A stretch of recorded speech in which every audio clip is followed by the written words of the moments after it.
मुझे करनी है साड़ी चेंज क्योंकि जाना है मुझे कहानी सुनने मम्मी के पास। ये मेरी 25 साल पुरानी साड़ी है, मेरी फेरों की साड़ी, और हमें कहानी सुनते समय यही बांधनी होती है। मैं नीचे आ गई थी, फिर मम्मी ने नीतू को और मेरे को कहानी सुनाई। हम कहानी सुनते समय हाथ में गेहूं लेते हैं और 14-14 गेहूं हम दोनों गिन रहे थे। कहानी सुनकर फिर हम दोनों ने मम्मी के पैर दबाए और फिर मैंने ये जो गेहूं होते हैं हम रात को चंदा मामा निकल जाते हैं, अर्घ देते हैं तो रुमाल में बांध कर रख देते हैं। फिर मैंने सूरज देवता को अर्घ दिया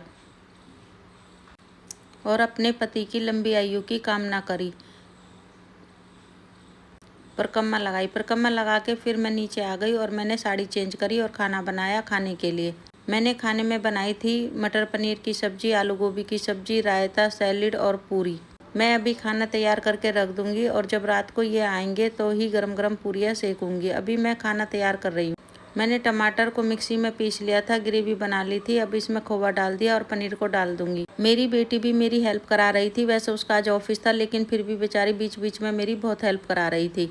हम दोनों माँ बेटी ने मिलजुल कर ऐसा खाना बना लिया। पहले तैयारी करके रख दो तो फिर आसानी होती है बनाने में। पूरी मैं गरम गरम सेक दूंगी जब ये आ जाएंगे। एक तरफ मैंने पनीर सब्जी छोंक दी थी और दूसरी तरफ मैंने छोंक दी थी गोभी की सब्जी।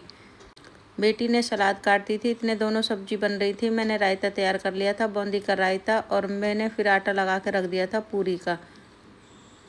त्योहार पर कोवा पनीर की सब्जी तो इम्पोर्टेंट होती ही है, इसके बिना तो जैसे त्योहार ही नहीं लगता। पूरी और पनीर की सब्जी तो ज़रूर बनानी होती। मेरी सब्जियां तैयार हो गई, पनीर की सब्जी, आलू गोभी की सब्जी, रायता, सैलेड, और मैंने आटा लगा कर रख दिया।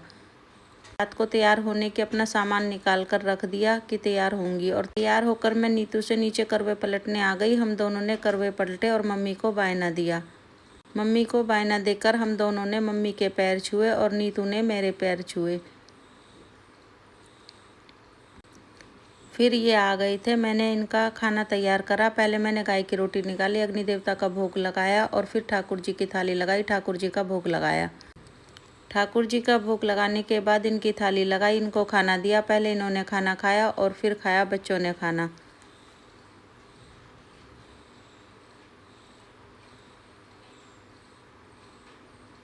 ये बोल रहे थे कि खाना बहुत टेस्टी है, मम्मी के हाथों में तो जादू है, बच्चों से कह रहे थे। बच्चे भी बोल रहे थे मम्मी होटल का सा रायता बना है। फिर चंदा मामा निकल गए थे। मैंने चंदा मामा को अर्घ दिया, परिक्रमा लगाई और फिर मैंने भी अपना व्रत